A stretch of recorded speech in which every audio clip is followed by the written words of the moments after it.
Hola, profe. Hola, ¿qué tal? Bien, ¿y usted? Muy bien, muy bien.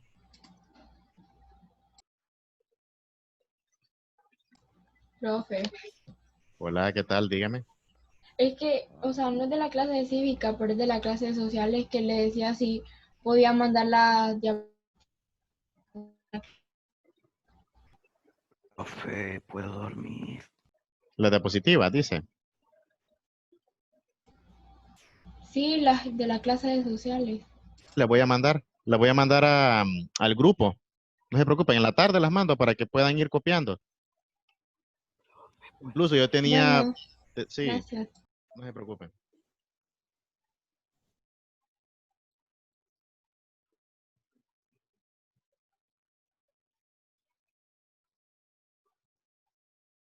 Bueno, se me olvidaba, antes de empezar vamos a pasar la asistencia, jóvenes.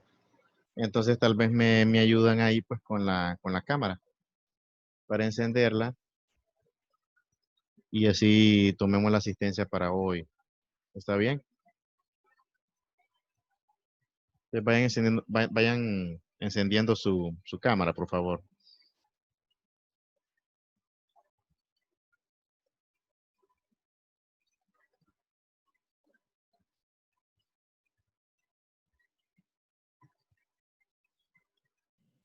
Buenos días, profe.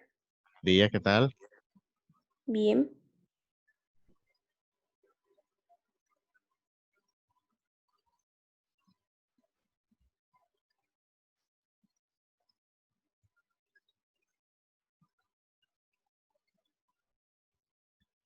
Los demás.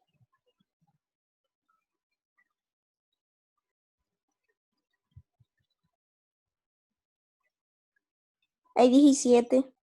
Sí, 17. Todavía son poquitos porque son más. Vayan avanzando con las cámaras, chicos. Hay que encenderlas porque necesito pasar lista. ¿Está bien?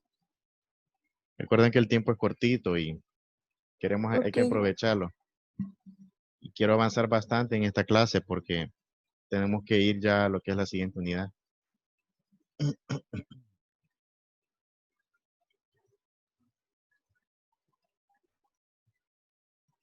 Faltan algunos que todavía no la han encendido ahí.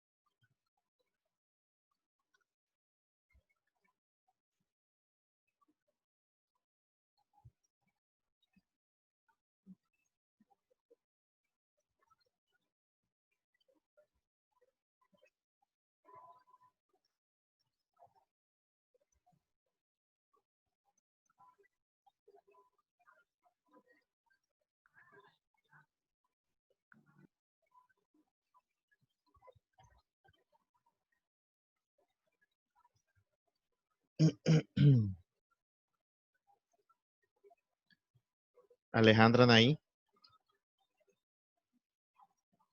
Alejandra. No ha ingresado Alejandra Naí. Alejandra Nicole Reyes. Presente.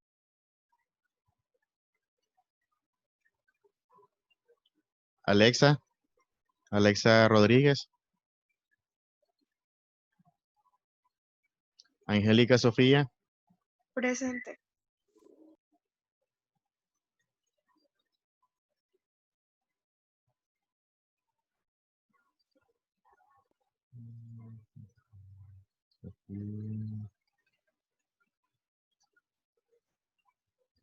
Permítame que me escribieron aquí el...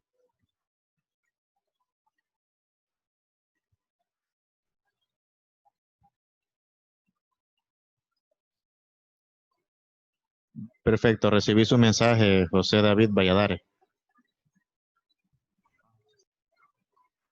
Vamos a anotarlo. Vamos a ver, José David.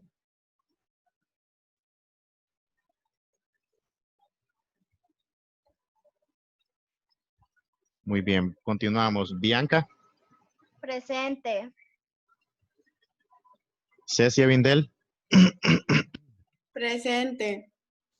Cristel González, Presente. Daniela Padilla. Daniela no ha ingresado. Dulce, Presente. Stephanie Funes, Stephanie, Precia, Jennifer Canales, Presente. Catherine Oliva, Catherine, María Fernanda Chávez, María José Maradiaga, Scarlett Fuentes, Jesslyn Larisa. Presente. Vamos con los varones. Andrés Cerrato, Axel Reyes, Carlos Meraz,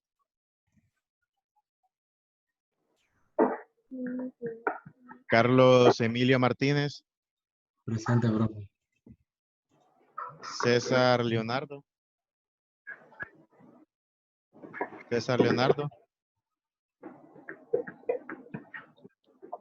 Diego Antonio García, Presente. Diego Armando Portillo,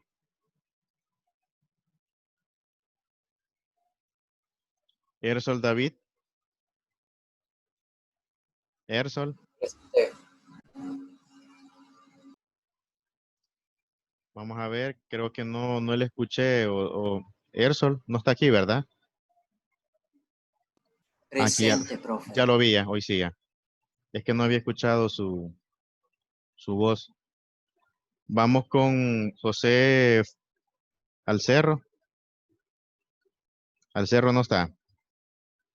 Francisco Rivas. Presente. Profe. Jorge Yafet. Presente. Vamos a ver quién me pidió la palabra. Alejandro Mansor, para que me anote en la lista. Permítame, ya la anoto. Alejandra Anaí Mazor. Hoy sí. Continuamos con los varones. José Fernando Albarén. Presente. Juan David Peralta. Juan David. Presente. Juan Diego Carranza. Juan Diego, no ha ingresado Juan Diego.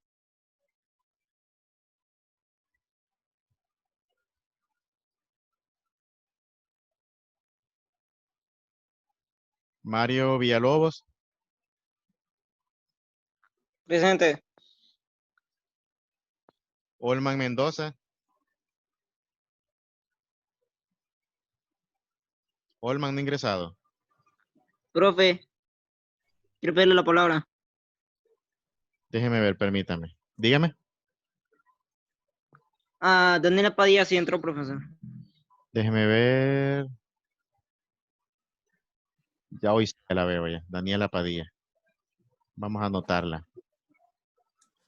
Vamos a ver. Daniela Padilla. Muy bien. Olman ingresó al final. Todavía no, ¿verdad? Ujú. Ramón Martínez Presente. y Uriel. Uriel. Vamos a ver, los que tengo que no ingresaron ahorita. Uriel, Olman, Juan Diego Carranza, Francisco Alcerro, Diego Portillo, César Leonardo, Carlos Meraz, Axel, Andrés Cerrato, Scarlett, María José, María Fernanda, Aquí estoy, profe, soy María José, aquí estoy, solo que no me María había podido. José. Perfecto, ahorita la anoto, permítame. Hoy sí. Entonces solamente queda... Ahí está, Olman. Ya ingresó Olman, vamos a ver. Ya lo Sí, vi ya. profe. Ahorita ya lo anoto ya. Muy bien. Continuando con las señoritas. Katherine Anaí, ¿no ha ingresado todavía Katherine? Katherine no está, ¿verdad? Precia. Stephanie Funes.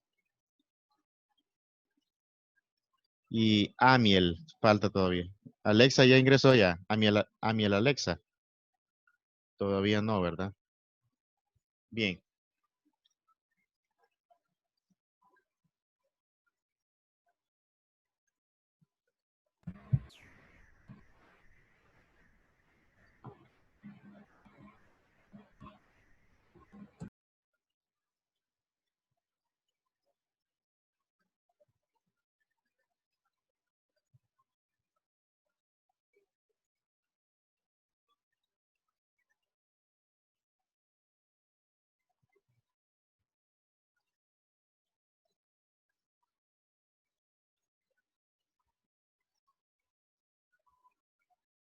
Bien, jóvenes.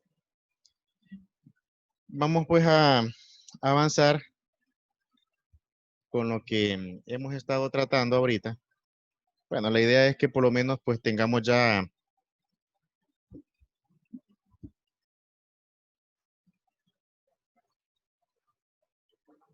un avance. Bueno, recordando primeramente, bueno, habíamos estado analizando pues en relación a lo que eran los símbolos patrios, chicos. Y pues comenzamos a analizar la importancia que tienen como elementos representativos para una nación, el hecho de que son prácticamente la imagen de lo que es una nación. Son elementos que Lo que es la realmente, historia. dígame, Lo que es la historia y todo eso. tienen características históricas. O sea, los símbolos en esencia representan también parte de la historia de lo que es nuestro país. Entonces, constituyen todos esos elementos. La otra cuestión también que tenemos los que son pues de carácter visuales y los que son de carácter verbal. Vemos aquí lo que explica. Los símbolos nacionales o símbolos patrios son aquellos que representan a estados, naciones o países y así son reconocidos por otros estados legalmente constituidos. Generalmente estos símbolos se crean a partir de representaciones visuales o verbales que pretenden difundir los valores de la historia o de personajes célebres de dicho país. También puede ser implementados parte de la fauna y flora que solo existen en esa determinada situación geográfica. Y habíamos visto los diferentes tipos de símbolos que hay. Lo que son los símbolos mayores y lo que son los símbolos menores. Bien, nos vamos a detener y vamos a empezar a analizar lo que son los símbolos mayores. Nada más de que el análisis que vamos a realizar va a ser desde el punto de vista histórico. Los símbolos nacionales, en primer lugar, tienen esa cualidad, jóvenes, porque es como que si fueran un pequeño fragmento de la historia de nuestro país, o es como que si fueran también una crónica de la historia de nuestro país. Y es así que vamos a comenzar con lo que es el himno nacional. En primer lugar, hablar del himno nacional, estamos hablando de un símbolo nacional que es intangible. Estamos hablando de lo que es el alma de una nación. Un himno, en primer lugar, se caracteriza porque en el mismo tiene la facultad de rememorar acontecimientos históricos o de provocar un sentido de patriotismo. Entonces, la intención es esa, en primer lugar. La intención es generar en las personas ese sentimiento de identidad, generar en las personas ese sentimiento de pertenencia al escucharlo. Porque ese es el objetivo de un símbolo, que la población se siente identificado con ese elemento. para de esa manera generar mayor arraigo. No sé si han notado que cuando ustedes escuchan el himno nacional, pues uno siente un sentimiento de orgullo, de fervor. ¿Verdad que sí? Sí, Ujú. Entonces, ese sentimiento, la generación de ese sentimiento es lo que se busca crear cuando estamos hablando de lo que son estos símbolos.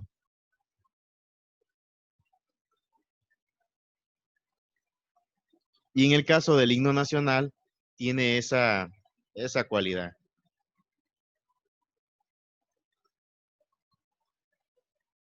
La otra cuestión, ya hablando en relación a las características de nuestro himno nacional.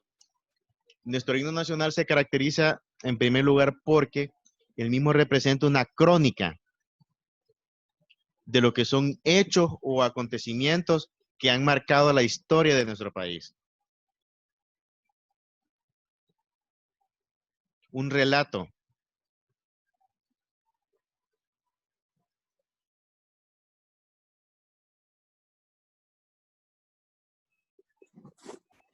Entonces, incluso en el caso del himno nacional hasta podemos ver bien detalladamente marcadas lo que son las etapas de la evolución histórica de Honduras. Periodo colonial, periodo prehispánico, periodo colonial y periodo independiente. Ahora, les voy a hacerles una pregunta. ¿Qué estrofa del himno nacional hace referencia a lo que es el periodo colonial, al periodo precolombino? Creo que el 3 va. El 4. Vamos a ver, pero ¿cuál es? Vamos a ver. Menciónala. Es que mire, yo me sabía todas esas estufas, pero como pasaron como 2 años, ya no me acuerdo. Ujú. Pero- A ver, Vamos a ver. ¿Cuál es? pues,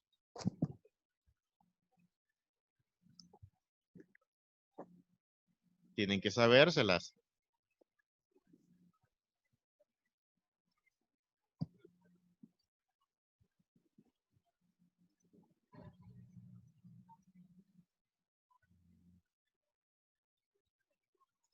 ¿Cuál es la estrofa donde se hace referencia, en primer lugar, a lo que es ese periodo precolombino, periodo prehispánico? era el indio, era el indio tu amado, ese. Era el indio tu amado, decís tú. Pero ya habla, por ejemplo, del hecho de que cuando él hace ese proceso de resistencia indígena, se prestó a la lucha Ujú. con ira, Sí. porque envuelto en su sangre el empira. Ahí todavía no estamos en el periodo precolombino, ahí ya estamos prácticamente en el periodo colonial, porque está narrando la lucha que tuvo el empira contra los españoles. Y el periodo colonial comienza cuando los españoles llegan a América. La primera estrofa, vamos a ver, ¿recuerdan la primera estrofa, jóvenes? Sí, profe. Vamos a ver, ¿cuál es la primera estrofa? India, es India, y se llama India Virgen. India Virgen, que te hermosa, dormía, algo así, profe. India Virgen y hermosa dormías, de tus mares Sí. el canto sonoro, cuando echada en tus cuencas de oro, el audaz navegante te halló. Y al mirar tu belleza extasiado, al influjio ideal de tu encanto, la orla azul de tu espléndido manto, con un beso de amor consagró. Por ejemplo, cuando hace referencia en primer lugar a la condición de lo que eran las culturas que vivían en ese tiempo antes de la llegada de los españoles. Cuando dice India Virgen y hermosa dormía. Territorios que todavía no habían sido dominados ni mancillados por lo que era la dominación española. Ahí prácticamente nos hace referencia a lo que es esa etapa, al periodo precolombino.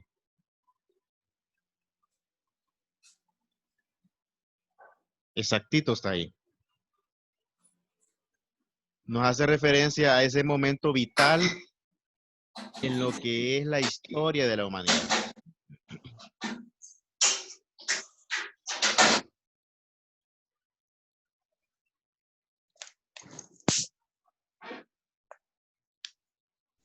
Ahora vamos a ver.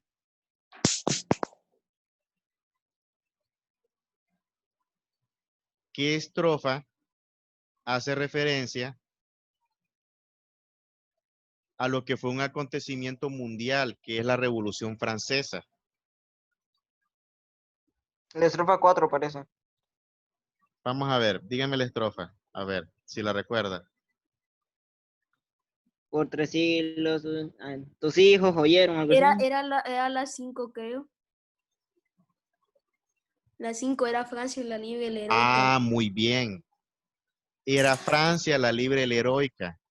Cuando estamos hablando de Francia, de la libre y la heroica, estamos Sí. hablando que el himno también hace referencia a muchos, bueno, a algunos acontecimientos, pero también hace referencia a uno de los acontecimientos más grandes en la historia de la humanidad. Revolución Francesa. La Revolución Francesa, muy bien. Cuando Creo que nos yo habla, tengo- por ejemplo, dígame, ¿sí?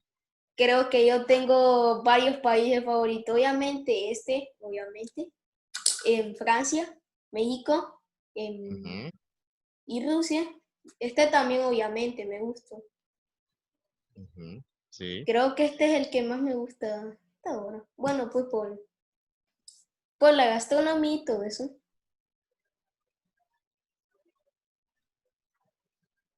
Bueno, era lo que iba a decir. Yo No, pensé muy que era bien. Rusia tu favorito, Ramón. No siempre. En fin, El segundo es Rusia. Ahora, la otra pregunta.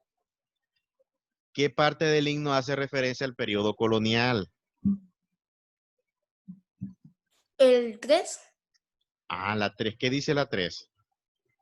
era el indio tomado. Era inútil que el indio tomado Sí, ese es que se aprestara a la lucha con ira, porque envuelto en su sangre el empira, en la noche profunda se hundió, y de la épica hazaña en memoria, la leyenda tan solo ha guardado, de un sepulcro el lugar ignorado, y el severo perfil de un peñón. Se aprestara a la lucha con ira.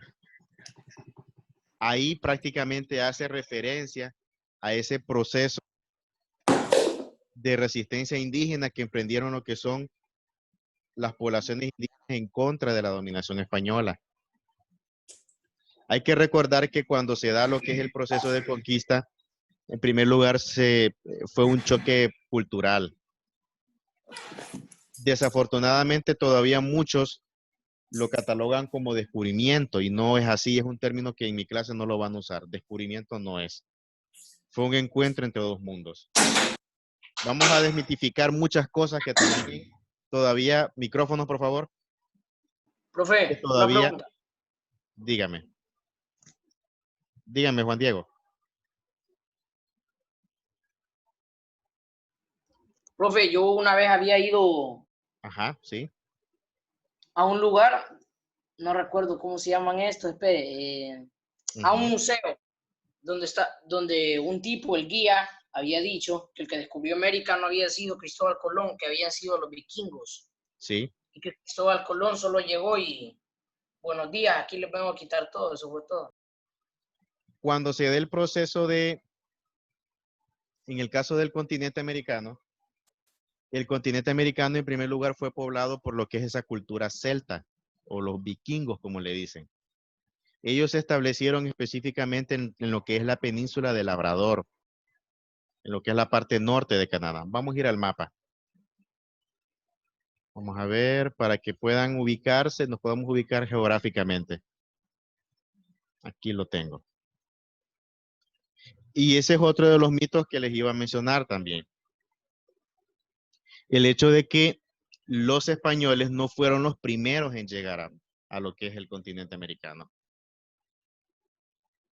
Ya hay evidencias y hay vestigios de que lo que son los vikingos se asentaron en lo que es la parte norte de Canadá.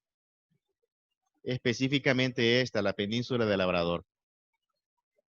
Y que dichos asentamientos se ha comprobado ya científicamente que pertenecen a lo que son facciones de lo que son su cultura. Recordemos que los celtas se caracterizaron porque ellos desarrollaron un avance enorme en cuanto a lo que es la navegación marítima. Ellos, su especialización fue esa. Porque ellos vivían de eso, ellos vivían del mar. Los celtas prácticamente se asentaron en el norte de Europa, cerca de las zonas de Escandinavia, la península escandinava.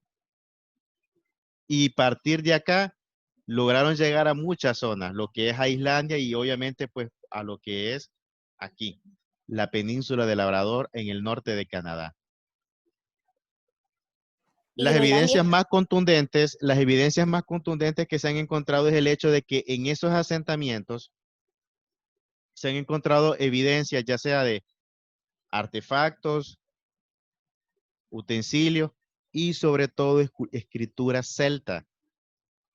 Ustedes se van a preguntar qué hace lo que es grabados celtas en América cuando es una cultura que se estableció al norte de Europa. Pues la pregunta es sencilla. Ellos tuvieron que haber llegado ahí. Y llegaron mucho tiempo antes que Cristóbal Colón. Y esa es otra de las cuestiones que nosotros debemos de ir desmitificando ya. Porque lamentablemente se sigue enseñando, en primer lugar, el término descubrimiento. No me lo van a aplicar en mi clase. No fue descubrimiento. Yo creía lo mismo que usted, así, de que no era descubrimiento. La otra cuestión, muy excelente su punto de vista, Juan Diego. La otra cuestión, no fue Cristóbal Colón el primero en llegar a América. Eso lo vamos a ir eliminando. La otra cuestión, Lempira no fue el primer defensor de la soberanía nacional. Porque cuando se da la gesta que emprendió Lempira para defender o para pelear en contra de los españoles, Honduras no existía como república. Y soberanía es un término estrictamente relativo a un país independiente. Lempira defendió sus territorios, su gente. La casualidad histórica es el hecho de que esos territorios donde se asentaron las poblaciones que pertenecían a Lempira estén hoy en día o estén en la parte hondureña. Pero eso lo vamos a eliminar. No estamos negando que Lempira emprendió lo que es un proceso de lucha en contra de los españoles, peleando por evitar la esclavitud de su pueblo, porque realmente que hablando de colonización, estamos hablando de un proceso de esclavización. El proceso de conquista fue prácticamente un genocidio. El peor, uno de los peores. Incluso prácticamente peor o igual que los que se dieron en Auschwitz o en Birkenau durante la Segunda Guerra Mundial por parte de la Alemania nazi. Sí, pues. Mire usted que hicieron una guerra. ¿Sabe usted que más de 6 millones de judíos murieron, más? Entonces murieron muchos judíos. Sí. En campos de Era como concentración. decir purificar era como básicamente le llamaban que iban a purificar la raza, así todos que iban a ser blanquitos. Exactamente, porque los Sí, nazis, los dañaban los sí, los nazis tenían la ideología tenían la ideología que la raza aria a la que ellos supuestamente pertenecían era una raza superior y que por consiguiente todas las demás razas deberían de desaparecer y que solamente ellos deberían de... Era el principio de la superioridad racial y que por consiguiente los judíos y las otras razas eran inferiores. Esos eran parte de los delirios de lo que eran los nazis y que pues vamos a ir viendo, creo que nosotros nos toca ir viendo la Segunda Guerra Mundial. Déjenme ver más adelante en las actividades. Vamos a ver, planificación, ciencias sociales. Que Hitler hubiera ganado la Segunda Guerra Mundial. ¿Hay gente, Octavo. profe? Vamos a ver, permítame. Pueblos indígenas, características de la época colonial, bloques económicos, reforma. Solo estamos viendo contenidos de la historia de América en octavo. Quizás no quede tiempo para hablar de la Segunda Guerra Mundial. Entonces, eso era lo que pregonaban los nazis, jóvenes. Ese sentido de superioridad racial. Y para ellos, por ejemplo, la raza aria era la... Recordémonos que durante la Segunda Guerra Mundial, pues, cuando estalla el conflicto, se conforman dos bloques, los países del eje y los países aliados. Los países del eje, pues, encabezados por la misma Alemania Italia, nazi por Japón. parte de Adolfo Hitler, Italia y Japón. Italia por Benito Mussolini, Mussolini. y Japón, y Japón Hitler por el emperador Hirohito. Exactamente, muy bien. Del bloque de los aliados, creo que están conformados por Francia, Bien, Estados Unidos, Reino Unido, Estados Reino Unidos, la Unión y Soviética. la Unión Soviética. Y que hay otra cuestión también que se debe desmitificar. Y es lo siguiente. Recordemos que cuando se da en su máximo apogeo la Segunda Guerra Mundial, Hitler había designado lo que era la lucha de tres frentes. El frente oriental, que el frente oriental estaba a cargo de repeler lo que era el avance y el progreso de la Unión Soviética hacia lo que era Europa. El frente occidental, encargado de repeler lo que es el avance de lo que era Francia, Estados Unidos y lo que es Gran Bretaña, y en el sur. Obviamente que Hitler sabía que de todos los países aliados, el que más le iba a generar problemas iba a ser la Unión Soviética, porque era prácticamente el que tenía mayor cantidad de soldados y el que tenía un ejército más fuerte. Entonces, uno de los mitos y una de las cuestiones que nosotros debemos de ir también quitándonos de la cabeza es que cuando se dé el desembarco de Normandía, en las playas de Normandía, en el día D, que cuando se da ese, es cuando prácticamente eso hace que la Alemania nazi caiga, y no es así. Cuando se dé el desembarco de Normandía, las tropas soviéticas ya estaban en Berlín ya, y habían derrotado prácticamente. El frente oriental fue el frente por más el conflicto grande. de Stalingrado, ¿verdad? La batalla de Stalingrado, exactamente. Hitler incluso... Después sí en Moscú. Porque, Bueno, sí, pues bueno, es que Moscú Hitler quería llegar a Moscú, pero el no pudo detalle por es el que, invierno. exactamente, el invierno. Ajá, no tenían comida, no tenían armamento, porque ya se Las habían tropas nazis perdido en Francia y en otros no países. supieron, fue lo mismo lo que le pasó a Napoleón también, porque Napoleón intentó emprender lo que es esa misma, cuando estamos hablando de Napoleón, estamos hablando de mucho tiempo atrás, ya no es ni de la Segunda Guerra Mundial ni de la Primera Guerra Mundial. Pero Napoleón, en su espíritu expansionista, él dijo que él quería conquistar Rusia. Y las tropas napoleónicas emprendieron el viaje hacia Moscú. No sé, ahora, realmente que ellos no se esperaron del crudo invierno ruso. Y lamentablemente los nazis no supieron copiar el ejemplo del fracaso de las tropas francesas de Napoleón. Porque cuando las tropas nazis se embarcan en el hecho de tratar de llegar a Moscú, primero conquistando lo que es Stalingrado, una batalla brutal realmente. O sea, la batalla de Stalingrado fue una de las batallas más épicas en la historia de la humanidad. O sea, la mayor cantidad de tanques, Fue la artillería, sangrienta. la más sangrienta, la artillería antiaérea. O sea, realmente que fue una batalla descomunal. Los que perdieron más soldados, si no me recuerdo, creo que eran los nazis. Los nazis perdieron más soldados porque, sumado al hecho también de que las tropas rusas Estaban limpitas porque no habían peleado. Stanley había emprendido un proceso de reorganización del ejército al punto de aumentar la cantidad de fábricas. Incluso hubo una estrategia que le funcionó a los rusos, y es el hecho de mandar sus fábricas al otro lado de los montes Urales. Recuerden que los montes Urales es una cadena montañosa que prácticamente está, creo que vamos a ver si la podemos ver en los mapas. Yo tengo el mapa acá.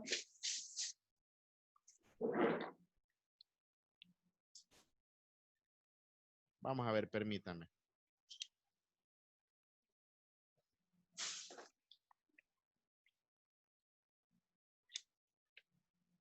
Aquí lo tenemos, déjenme compartir pantalla un segundito.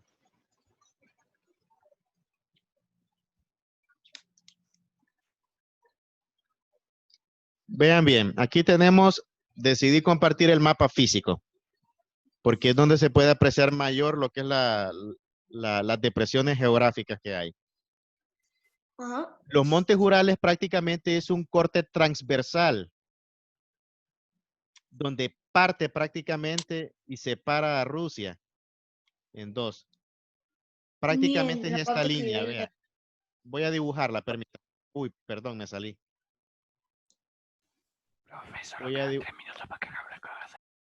Voy a hacer una línea. Ahí está, vean la línea que yo hice.